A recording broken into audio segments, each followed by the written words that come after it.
Ahí está. Hola, profe, le hago una consulta. En mi caso ¿Cómo? éramos 6 en el grupo, y de los 6 quedamos 4, y después de los 4 quedamos... Ay, pará. Espérame, Pau, espérame que te silencie, porque entra tanta gente con el micrófono abierto. Abrítelo, por favor.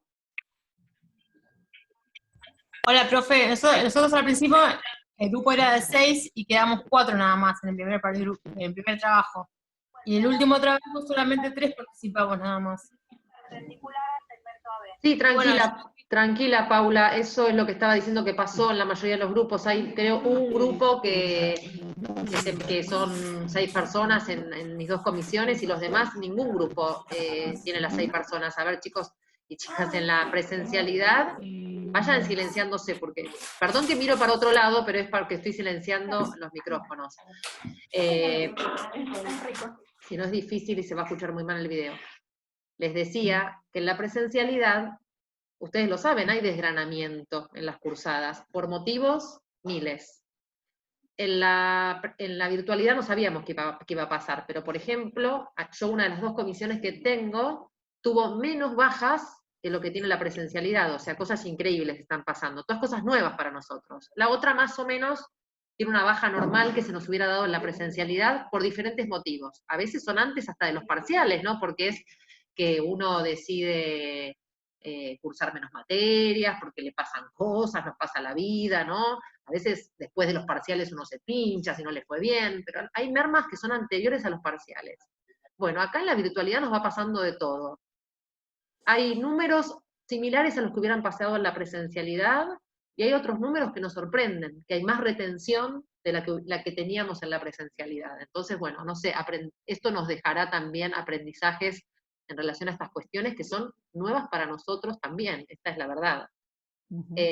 Pero vamos analizando estas cuestiones de cuántos dejan, quiénes o sea, ustedes saben que la universidad siempre está muy preocupada por las cuestiones de acompañamiento de la trayectoria, y lo miramos, no es que no, lo primero que hicimos con Gladys es ver un poco los números, qué personas no habían resuelto el parcial, tener alguna hipótesis sobre eso, y también es real que podemos decidir no querer cursar en la virtualidad, hay gente que no se siente cómoda, hay gente que no la está pasando bien también, y lo que menos tiene en la cabeza es para invertir en el estudio, y bueno, también esto es un nivel no obligatorio, no estamos en la escuela que sí o sí los chicos tienen que seguir cursándola, y tenemos que también dejar a las personas que sean libres de ver cómo quieren cursar, ¿no? Lo que quieren cursar. Pau, ¿vos querés decir algo? sí, bueno, yo le iba a decir que o sea, armamos un Drive, nos manejamos por el Drive, pero a la hora de pasarlo al Word, a mí me pasó en mi caso que me olvidé de que no se me copian los autores, y mandé sin autor, o sea, sin nombrar los autores, y me quería matar, pero después ya no podía arreglarlo, y no sabía si mandarle un email o dejarlo así, Siempre pueden, porque... a ver, siempre pueden mandar un mail, siempre nos pueden mandar un mail, un mensaje. De nuevo, nadie va a desaprobar porque no puso los autores. Ah, bueno. Pero sepan que Pero siempre, había quedado perfecto en el Drive, y cuando lo pasé al Word, corregí todo menos eso, y me quería matar y ya después no lo podía editar. Y dije, ay, no. siempre nos Bueno, pueden escribir, siempre se fueron animando más, cada vez nos escriben más, o por el chat o por la mensajería. Siempre nos pueden escribir y contar qué les está pasando, o si les pasó eso, a veces pasa que uno se confunde de archivo, manda un archivo que estaba en proceso y no el archivo versión final. Eh, Nada, eso, la confianza de escribirnos. Es difícil a veces todo a través de la pantalla, pero saber que por más que es una pantalla, son sus profes y nos pueden escribir y consultarnos lo que necesiten.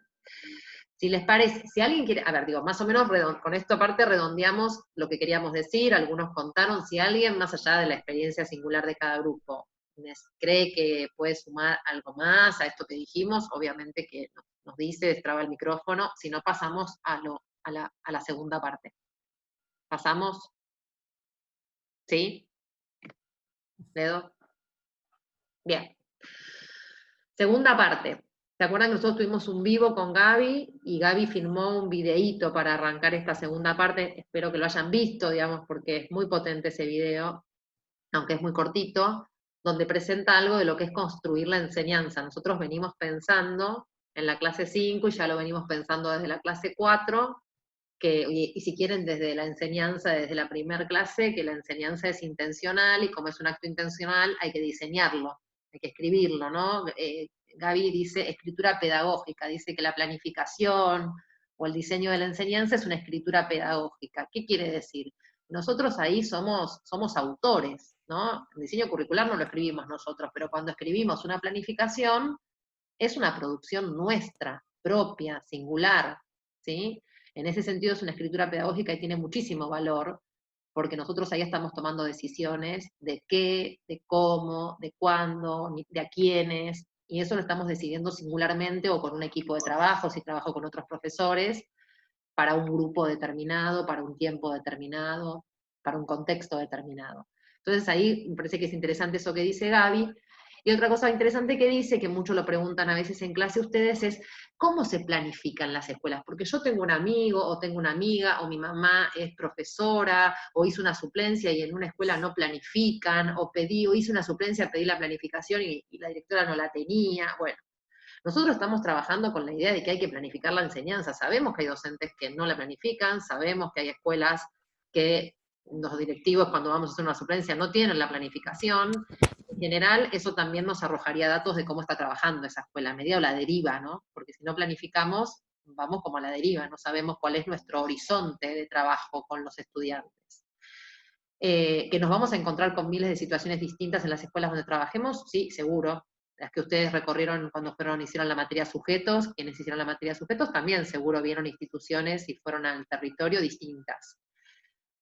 Esa pregunta acerca del formato, un poco la viene a contestar el texto de Taub, que sin nosotros tener la intención de meternos a fondo con tipos de planificación, CITAU presenta 3 tipos: la unidad didáctica, la secuencia y el proyecto.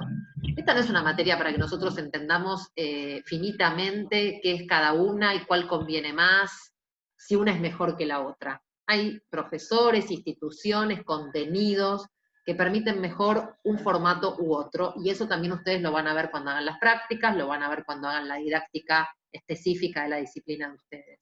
En este momento ese texto sirve para entender la idea de unidad de sentido, que cuando uno escribe en formato proyecto, en formato secuencia o en formato unidad, ahí Taub nos dice las características de cada uno, que ustedes tienen una secuencia, o sea, vieron un ejemplo de secuencia en el foro que estamos trabajando, de una maestra, ¿no?, que enseña el trabajo artesanal e industrial en su secuencia. Lo que ven ahí es una unidad de sentido. Cuando decimos una unidad de sentido, no son cosas sin pie ni cabeza, no son actividades sueltas. Lunes hago esto, martes hago esto otro, miércoles hago esto otro. Eso no es una planificación. Una planificación es una unidad de sentido. ¿Qué quiere decir? Que hay una intencionalidad, hay unos propósitos, hay una selección de un contenido, hay un orden, hay unas actividades que están encadenadas en el tiempo para producir determinados efectos. Entonces, en ese sentido, valga la redundancia, es una unidad de sentido. No es escribo qué voy a hacer el lunes, qué voy a hacer el martes, qué voy a hacer. ¿Se entiende esto que decimos de unidad de sentido? Sí. ¿Sí? ¿Sí? Sí, además, perdón, Sí. Pau, Dale, además Gladys. en esto, cuando uno comienza con esta tarea tan linda de la docencia, uno lo que quiere es respuesta, es cómo lo tengo que hacer, digo. Quizás yo sé que el diseño curricular dice esto, bueno, pero ¿por dónde empiezo? Y esto lo que hace es la unidad de sentido que plantea Gaby, que plantean también Taú, todos los autores que estamos trabajando, nos permite pensar en esos sujetos también que están frente a nosotros, y quiénes son esos sujetos en el cual nosotros vamos a tomar información acerca de sus saberes, de sus intereses, de quiénes son, ¿no? Y después, a partir de eso, poder tomar decisiones, como decía también Gaby, dicen los autores, que tienen que ver con el propósito y la propuesta nuestra de esa unidad de sentido, ¿no? Que acá va a empezar Pau a hablar de esta estrategia, ¿no? De la estrategia que vamos a abordar, a tomar nosotros. Eso, Pau, seguí. Exacto, exacto. ¿Se entiende? Entonces, no se rompan la cabeza, a ver, entendí la diferencia entre proyecto, unidad y secuencia, no es el foco. de este momento, no es que no sea importante, ¿no? ¿Y por qué pusimos ese autor? Y nosotros les ordenamos los textos, los 5, que son de la clase 5 y siguen, porque son textos que van a seguir todo el mes, por eso no se asusten si no llegaron a leer todos. Empezamos por el de TAU, les pusimos primero, si se fijan, el de TAU, porque es para trabajar esta idea de que hay modos de escribir esa planificación. Ahora está bueno que conozcan que hay modos, que no hay un modo único, ustedes van a ir encontrando cuál les es más cómodo, van a ir trabajando en diferentes escuelas donde usen diferentes modos. Lo importante ahora es que los conozcan y que sepan que la planificación no es escribir las actividades una abajo de la otra, que es mucho más que eso que Gaby llama una estructura de sentido. Después les pusimos el texto de Feldman. Ustedes a Feldman le conocieron la cara en el video de la enseñanza, que es el que narra y el que va contando en ese video. Es un académico de la Universidad de Buenos Aires y escribió ese cuadernillo que, ojo, pusimos por todos lados, que es el capítulo 4, porque está digitalizado el libro entero, es un librito sobre la didáctica, está muy bueno todo, es una síntesis, si quieren, un manualcito hermoso, pero para la materia lo importante es que focalicen en el capítulo 4, que él habla de programación, y no es un curso de computación lo que da, porque acá las palabras pedagógicas, vieron que es todo un tema, cuando él dice programación, es lo mismo que Gaby llama construcción metodológica de la enseñanza, o planificación, o sea, cuando dice programación es eso, es esa escritura pedagógica que se puede llamar programación, construcción metodológica, diseño de la enseñanza, estos sinónimos que tiene que ver cómo cada autor nomina las cosas, pero están hablando de lo mismo. Exacto, Edelstein con la construcción metodológica. Digo, acá para que entiendan, me están hablando de otra cosa, no, me están hablando de lo mismo. Feldman lo llama programación de la enseñanza. Y es un texto que vieron que presenta todos los componentes que tiene. Cuando decimos componentes estamos diciendo elementos, o sea, empieza planteando primero que uno tiene que seleccionar y secuenciar. Nosotros dijimos que establecemos un diálogo con el diseño curricular, que no nos baja. Tuvimos un solo grupo que me dijo que le baja, y dije, bueno, acá, esto ya habíamos dicho que las cosas no bajan de ningún lado, dijimos que se construye el diseño curricular con muchos actores que intervienen, y también los maestros cuando lo reciben también lo construyen porque lo repiensan, lo reeditan, lo seleccionan, ¿no? No nos baja algo que tenemos que hacer de ese modo imperiosamente. Entonces, seleccionamos contenidos para ese grupo, para ese tiempo. Ahora piensen, los docentes están pensando qué contenidos en la pandemia deberían ser los más importantes transmitir, o sea que fíjense como un contexto epocal también nos hace decir qué del currículum daríamos hoy, que a lo mejor no dimos el año pasado o no vamos a dar el año que viene. Entonces seleccionamos y secuenciamos. Secuenciamos es que le damos un orden. Ustedes deciden por dónde quieren empezar. El diseño presenta un orden, pero no es único. Entonces no solo seleccionan qué, sino que también seleccionan secuencia. Entonces seleccionan contenidos y ordenan esos contenidos temporalmente en una secuencia. Feldman van a ver que trabaja la idea de selección y secuenciación. Y por otro lado aparecen los componentes. Él les va a contar qué son los propósitos, qué son los objetivos, qué son los contenidos, ¿sí? Cómo se pueden organizar esos contenidos, por ejes, por núcleos, por unidades. Bueno, es un texto interesante porque va componente por componente de una planificación. Cuando digo planificación puede ser de nuevo en formato unidad, en formato secuencia, pero las planificaciones todas tienen objetivos, contenidos, propósitos, actividades, evaluación. Entonces ese es el segundo texto, para decir, bueno, pero adentro de una unidad de sentido, de una planificación, ¿qué hay? Bueno, Feldman ayuda a entender qué hay ahí adentro. Si yo tuviera que planificar, me tendría que poner a Feldman abajo el brazo y del otro brazo el diseño curricular. Y con eso puedo salir a la cancha, puedo planificar, ¿no? Tengo los contenidos acá y del otro lado tengo quien me explica cuáles son los componentes que tiene que haber en mi planificación. ¿Hasta acá estamos? ¿Sí? ¿Sí? Gladys, ¿cómo estamos? ¿Bien? Muy bien. Muy bien, segundo texto. Sí. ¿Sí? Bien, perfecto. Sí. Ok. Después de estas cuestiones, y acá me quiero detener con una diferencia importante sobre el tema de contenido, y ahí es importante que ustedes vean la secuencia que nosotros le dimos de la maestra, que decidimos justamente que no sea de ninguna de las materias que dan, para que no se enrosquen con nada de, yo daría no sé, la vertical para adelante de tal modo, no sé, la vertical cualquier cosa, el rol para, no. Les dimos algo de historia, para que no nos interesa el contenido de esa, o sí nos interesa, pero que no, el foco estaba que ustedes vieran cómo es una planificación, cómo es una unidad de sentido. Por eso elegimos una disciplina que ninguno se involucrara tanto con el contenido y viera más las formas. Y si ustedes se fijan, el contenido y el tema, cosa que se confunde siempre cuando uno planifica, no es lo mismo. Si uno mira esa secuencia de esa maestra, lo entiende re clarita la diferencia. El tema uno podría decir, ¿qué tema dirían ustedes? A ver, vamos a abrir micrófonos. ¿Qué tema dirían que trabaja esa docente en la planificación? El que quiera, la que quiera. Sí. Bueno, la docente, primero quiero preguntar si mi cámara se ve rara o tiene un problema, porque ¿Vos sos? me estoy dando cuenta ¿Mili? de que... Mili. Sí se ve, Mili. Se ve rara, Mili. No, dale, Mili, sí. dale. Sí, pero Sí, tiene sí. como un problema. Estás como Bueno, media fija, pero se te ve, dale. la docente trabaja... Ah, ok.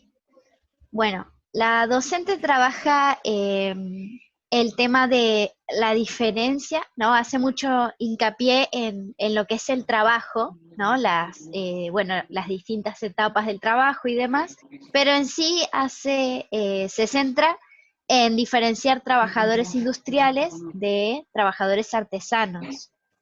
Perfecto, Bueno, perfecto. ese sería ¿Coincidimos? el El contenido. tema es trabajo artesanal, trabajo industrial, ¿coincidimos?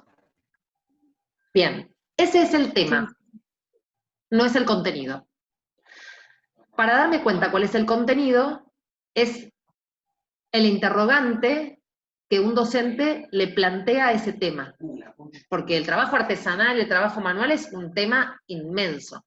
Pero esa maestra, si se fijan, debajo plantea unas preguntas que no son para los chicos, son para ella. Y dice, ¿de qué modo el hombre y la mujer transforman la naturaleza para producir bienes?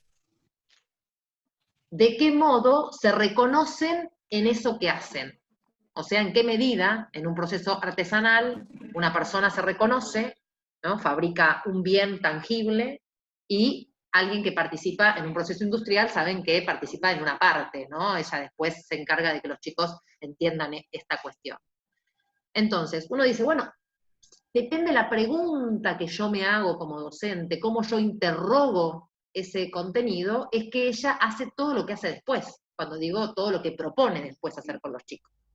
Entonces, bajo el tema trabajo industrial, trabajo artesanal, podría haber 1000 cosas para hacer, enfoques distintos, pero cuando yo interrogo, recorto de ese tema una pregunta, estoy justamente generando el contenido, dando cuenta cuál va a ser el contenido.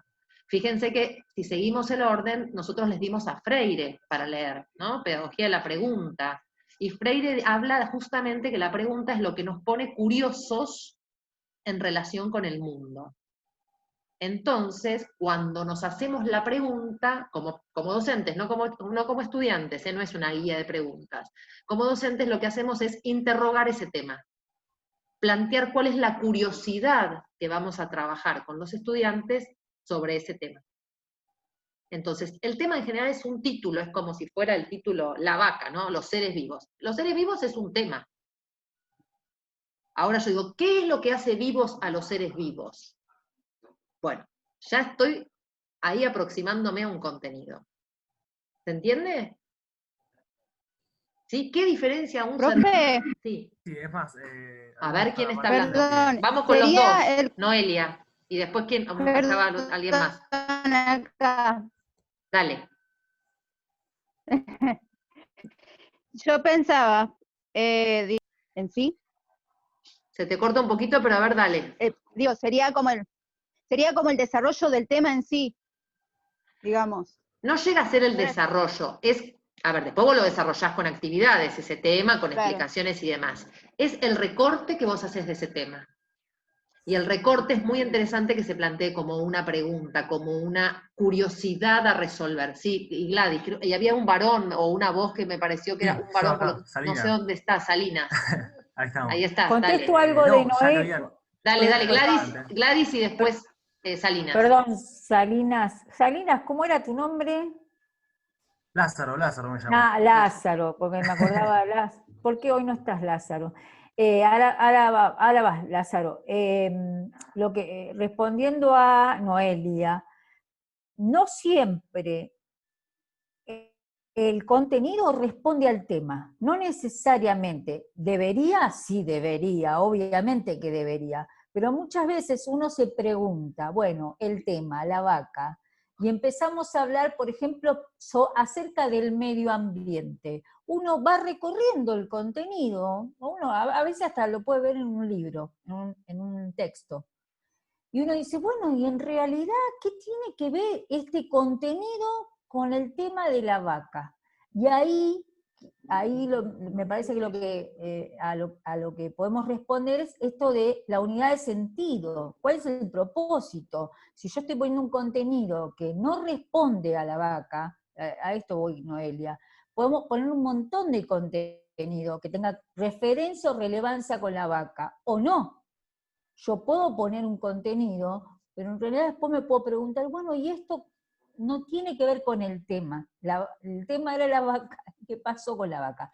Y puedo poner también cuestiones que no respondan a la pregunta de la vaca, pero que hagan que yo me pregunte esta cosa de la curiosidad que habla Freire, que yo quiero ir a buscar acerca de la vaca. Información, dudas, quién es la vaca, qué hace la vaca, dónde están las vacas, dónde nacen, cuántas vacas hay, ¿se entiende? Digo, no necesariamente en ese contenido voy a poner información acerca de la vaca, pero sí voy a poner una información que haga que el otro quiera interesarse, tenga curiosidad, despierte un desafío acerca de ese tema que va a ser la vaca, en este caso. Lázaro.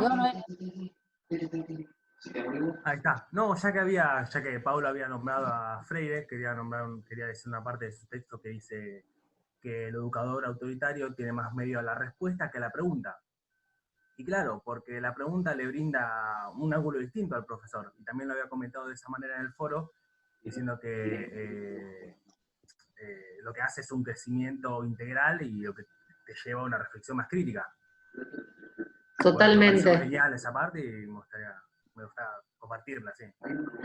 Lázaro, dijiste algo alucinante para que todo el mundo se enamore de ese texto, y el que no leyó el texto de Freire, por favor, léalo, porque es una de las... Bueno, porque yo lo empecé al principio y me aburría, ¿viste? Decía, este texto, ni ganas de leerlo. Y después le agarré el gustito, ¿viste? Lo empecé a leer, lo empecé a relacionar y dije, es bueno, es bueno. Es muy bueno. Freire es marca registrada, no puede haber nada malo de Freire. Todo lo que venga de él son buenas producciones, algunas para mí más interesantes, o a mí me gustan más. Particularmente me parece que justamente como la escuela es un lugar donde se pregunta todo el tiempo, es muy interesante que él cuestione el tipo de preguntas que hay en la escuela, donde ya sabemos las respuestas, donde no preguntamos nada curioso. Y me parece que es muy interesante, yo mirando la secuencia de la maestra, que es una secuencia muy buena, digamos, vamos a evaluarla también como una muy buena secuencia, es muy interesante, fíjense, el foco para después entender por qué ella hace esas actividades, que ella quiere ver de qué modo los humanos, la segunda pregunta que se hace, se reconocen en lo que hacen. A ella lo que más le interesa es que los chicos aprendan a través de esta secuencia en qué tipos de trabajo me reconozco y en qué tipo de trabajos quedo alienado, que es el trabajo industrial. Claro, exacto. Entonces, es una secuencia de primaria. Y miren lo que se está proponiendo la docente. Está planteando, si quieren, cuestiones marxistas en relación a la alienación del trabajo industrial. Uno diría, esto no son contenidos para la primaria, pero fíjense que el modo en que ella lo interroga, y después los materiales que busca, las actividades que propone y demás, permiten, no hay techo para los contenidos, el tema es cómo los proponemos, cómo los secuenciamos, y lo primero, ¿qué pregunta me hago yo? Porque el tema del trabajo, podemos encontrar secuencias horribles, estructuradas, repetitivas, o sea, no es que el trabajo industrial y el trabajo artesanal es un gran tema y es un gran tema en sí mismo, no, va a ser un tema interesante si el contenido, que es el trabajo que tiene que hacer el docente, es interesante, que es la interrogación que ese docente le hace a ese tema. ¿Se entiende? Y ahí ya empieza esta escritura pedagógica. Además de que Lázaro. el tema central también es interesante para los niños, ya que se trata de juguetes. Es algo con lo que se encuentran todo el día. Tal cual, muchos pusieron en el foro el valor de que ella haya elegido justamente la fabricación de un objeto cercano a los niños, ¿no? La cercanía de esos objetos que los interpelan o forman parte de su cotidiano. Ahí tenemos sus decisiones en relación al material. Nosotros en la clase 6 vamos a trabajar los materiales, porque parte de lo que hay en una secuencia son materiales. En el caso de ella tienen estos videos que ella selecciona. Y ya vamos a dedicarle un tiempo particular, por eso hay una clase, a cómo elegimos esos materiales. No es menor que haya elegido videos vinculados a los juguetes, ¿no? Digo, acá muchos pusieron esto de, por ahora, con un criterio muy amplio, porque no tienen materiales ustedes bibliográficos para pensar los fundamentos, pero sí muy acertadamente dicen, bueno, está bueno que sean juguetes, porque este es un mundo cercano de los niños, de cómo se producen los objetos con los que ellos se vinculan cotidianamente. El juego final de la simulación, nosotros vamos a ver la estrategia, los que empezaron a leer la ficha de cátedra de estrategias, cómo ella monta con los niños al final una estrategia de simulación donde juegan a ser artesanos o a ser obreros, ¿no? Y cómo en esa simulación pretende que se integren, que ellos puedan en el cuerpo vivenciar eso que fueron aprendiendo en los videos, en el cuadro comparativo que hacen con la docente, ¿no? Digo, por eso digo, uno ve una muy buena secuencia, porque hubo una muy buena interrogación, una muy buen despliegue de actividades que están secuenciadas y ordenadas con un propósito, una buena selección de materiales, después vamos a ver más criterios de por qué esos materiales son pertinentes, y un cierre que integra a través de la estrategia de la simulación, que no sería el único modo de integrar, ¿no? Este es el que eligió ella. Pero si quieren, el mayor éxito de una secuencia es la selección del contenido, y eso no va a estar escrito en el diseño curricular. En el diseño curricular, sí hay contenidos, pero en general están expresados como grandes temas, grandes bloques, grandes ejes, y ustedes tienen que poder construir ese contenido, ese recorte de realidad que quieren hacer. Entonces, fíjense que cuando uno lo dice así, dice, la miércoles, no es fácil construir un contenido, es muy difícil, es una tarea difícil, a veces nos sale mejor, a veces nos sale peor. Entonces, nos parecía muy importante. Sí. Se enlaza totalmente con el texto que no sé si lo escribiste vos, el de Paula Ramos, el siguiente, que dice estrategias y métodos, y ahí marca la diferencia. Exactamente, esa es una ficha de cátedra que escribimos con Gaby, para no darles un capítulo entero de una autora que se Lidwin, hicimos esa fichita de cátedra hace un par de años, seleccionando, no son cosas inventadas por nosotras, sino que son selecciones de ese texto, un poco más digeribles y más dinámicas, por eso es una ficha de cátedra, no es un capítulo de un libro, que plantea esta diferencia entre estrategia, bueno, primero vieron que Gaby viene trabajando la idea de método y estrategia, lo dijo en el vivo, dijo, bueno, no, lo vamos a usar como sinónimo, el método es algo más amplio, tiene que ver con el proyecto político, pero dijo, bueno, en esta materia nos damos la salvedad de trabajar la idea de método o estrategia de la misma manera. En esa ficha que nombra Lázaro, que es lo que vendría después, tenemos un poco, bueno, listo, tenemos el contenido, tenemos la pregunta recortada, bueno, ahora qué le hago hacer a los chicos, ¿no? La gran pregunta, nosotros siempre empezamos por qué queremos que hagan, pero fíjense que acá estamos invirtiendo la cosa, la pregunta no es qué quiero que hagan, eso viene después, primero tengo que recortar el contenido, si no recorto el contenido, no puedo pensar la actividad, y en general, digamos, hay un error que a veces cometemos cuando diseñamos la enseñanza, es creer que tenemos que empezar por la actividad, ¿sí? Y esa es una mirada muy instrumental, que Gaby se peleó bastante en el vivo con esa mirada de la didáctica, y también la cuestiona cuando hace el video de introducción a la clase 5, dice, nosotros queremos superar esa mirada instrumental de la didáctica. Entonces no nos vamos a preguntar por la actividad, primero vamos a pensar en el currículum, en el proyecto de país, en los sentidos que tienen estos contenidos para un proyecto nacional, un proyecto educativo. Voy a recortar un tema en un contenido, en un interrogante, en dos interrogantes, y después en todo caso voy a pensar en qué vamos a hacer con eso. Y ahí hay una diferencia sí entre estrategia y actividades, y consignas, porque hay como tres cuestiones, estrategia, actividades y consignas. En sí, no hay tantas estrategias didácticas. En la ficha de cátedra ustedes van a encontrar 5 estrategias didácticas. Trabajo en grupos, simulación, casos, explicación dialogada, y me falta uno. Creo que son 5. Resolución por aprendizaje por resolución de problemas. Esas son 5 grandes estrategias y en los libros de didáctica no van a encontrar más que esas.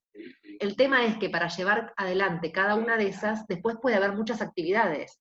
Yo puedo elegir trabajo en grupos, pero después hay un montón de actividades que tengo que diseñar dentro de trabajo en grupo o dentro de simulación. Fíjense, la maestra, para llegar a hacer una simulación en la última clase, tuvo que hacer un montón de otras actividades previas.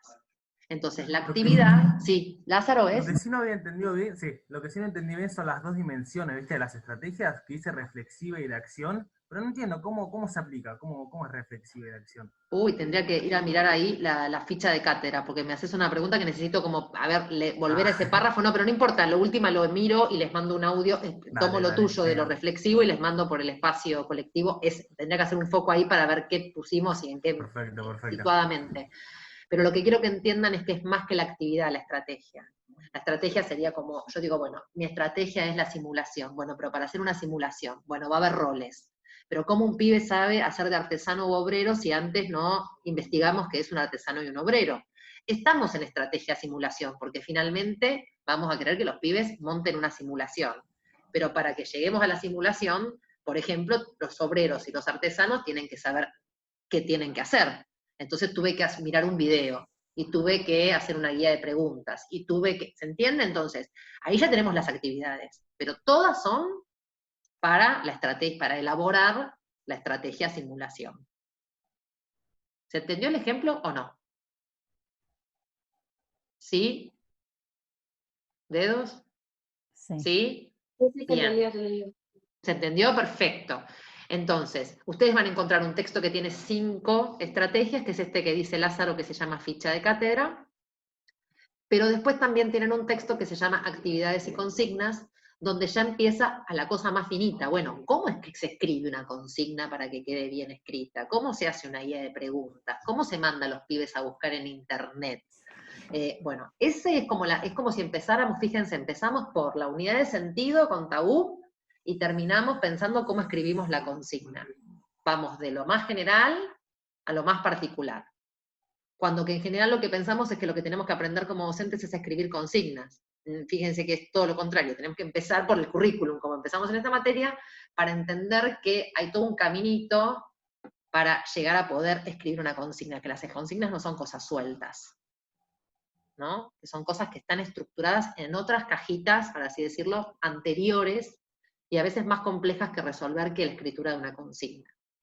Entonces, lo que queríamos hacer con Gladys es que ustedes entendieran por qué están ordenados así, digo, no importa si los leyeron en otro orden, queríamos mostrar como ese ordenamiento, para entender que los 5 textos, aunque parezca larga esta unidad, intentan explicar cómo se diseña la enseñanza, desde elijo una unidad de sentido, planificación, proyecto, secuencia, y después pienso en la secuencia y en la selección con Feldman, en los objetivos, en los propósitos, en el contenido. Después que ya tengo esto, tengo que seleccionar una estrategia, y después que tengo la estrategia, tengo que escribir las actividades, y después, en todo caso, la consigna que el pibe va a escribir en la carpeta, o que le voy a escribir en el pizarrón, o que le voy a dar la fotocopia. ¿No? Y acá vemos la complejidad. Ahí entendemos, o empezamos a entender la complejidad que es construir buenas enseñanzas. Después sabemos que hay otras que no son tan buenas, ¿no? Pero buenas propuestas de enseñanza, como ustedes valoraron la de esta maestra, que obviamente tiene todos estos componentes, por eso es buena, porque tiene todos estos componentes que nosotros estamos diciendo en este momento.